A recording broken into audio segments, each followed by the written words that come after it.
السلام عليكم، كي دايرين؟ لاباس عليكم؟ نتمنى تكونوا بخير وعلى خير وانتم كتشاهدوا هذا الفيديو. اليوم جبت لكم واحد الوصفه الشقيقه الحريق ديال الراس.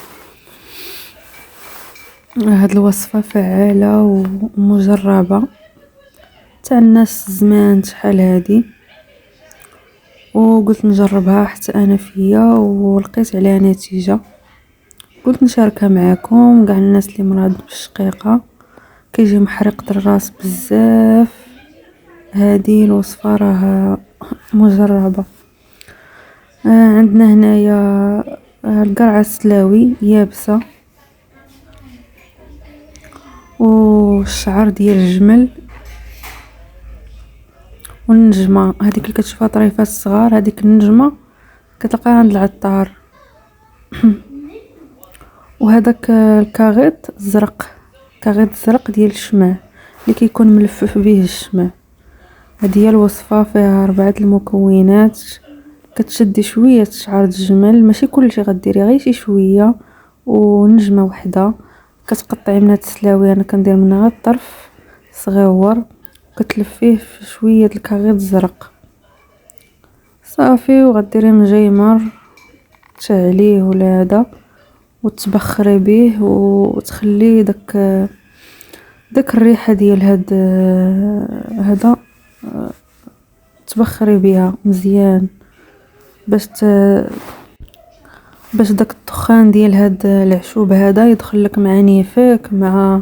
مهم اللي مريض بالشقيقه وكيجي يحرق الراس بزاف في النص ديال راسو، كيبقى يضرو عينو، كتبقى الدماء الحرق ديال العين من نص راسو من الفوق من جهه الودن. انا هاد الحرق كيجيني انايا في راسي. وهاد الوصفه راها مجربه وتاع الناس ديال شحال هادي.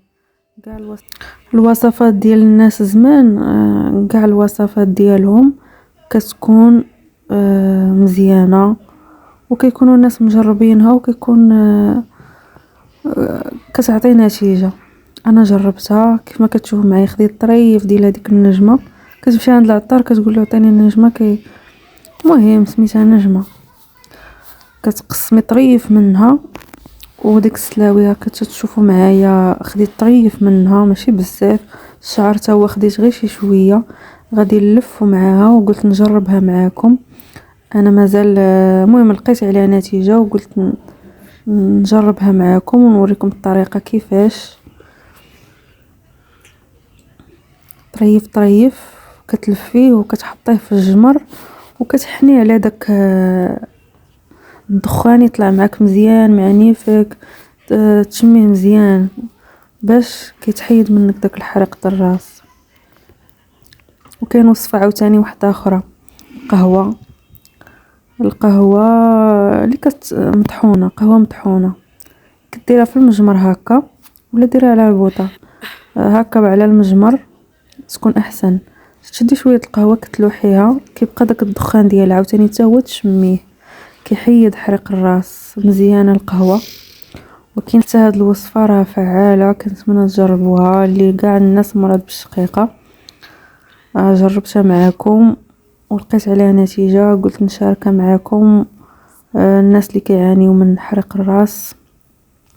وكنتمنى الوصفه تعجبكم، وما تنسوش تخليو ليا في التعاليق كي جاتكم الوصفه. وشكرا على المتابعه، وبسلامه عليكم، واللي مريض الله يشافيه.